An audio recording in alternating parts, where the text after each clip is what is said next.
Unfortunately, Purdue couldn't get the job done this weekend after getting swept by Iowa in a 3-game series. That being said, there are a lot of conference games left to play this season and plenty of opportunities for the Boilers to get out of their current slump. Reporting for Fast Track, I'm Ethan Carlson. This is an acorn. It is also one of the main reasons why the flying squirrel population at Purdue is on the rise. With just the press of a button at one of more than 300 of these emergency call boxes located on campus, you will be immediately connected to Purdue Police. But how often are students on campus really using these devices?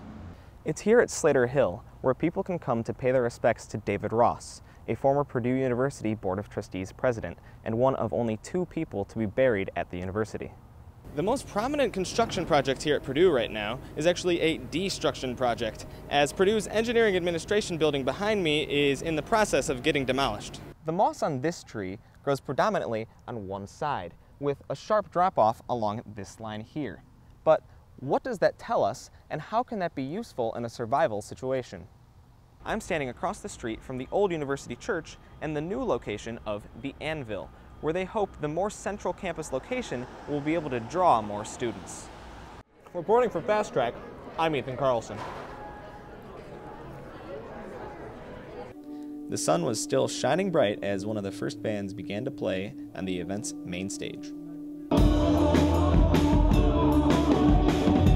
Named the Bergamot, this husband and wife duo also enlists the help of a drummer so that they can play live. They play mostly indie rock and traveled all the way from Brooklyn for their current tour. The number 3 singles player on the team, junior Mateus Silva, was also successful in each of his matches. I thought they were a good beginning for the season. We have a young team, no experience, so I thought it was good, 2 wins. I thought the team was good, everyone put a lot of effort. We had a guy on the team that was injured. He was injured on the arm, he played through it. It was a good match, I think. Especially the second one, we were a little bit tired, second of the day. Purdue started off the game a bit rusty with missed shot, after missed shot, after air ball, after missed layup, and after some missed free throws to top it all off. The main difference between the teams was in the bullpen. The Purdue bullpen gave up an additional 2 runs on 3 hits, and Iowa's bullpen only gave up 1 hit while shutting out the Boilermakers.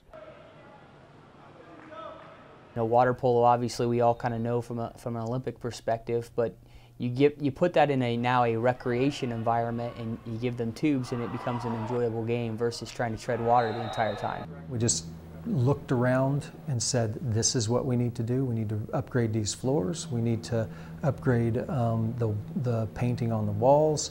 We need to upgrade the carpets that are in all of these rooms here so that we can make this place look nice and neat for the students.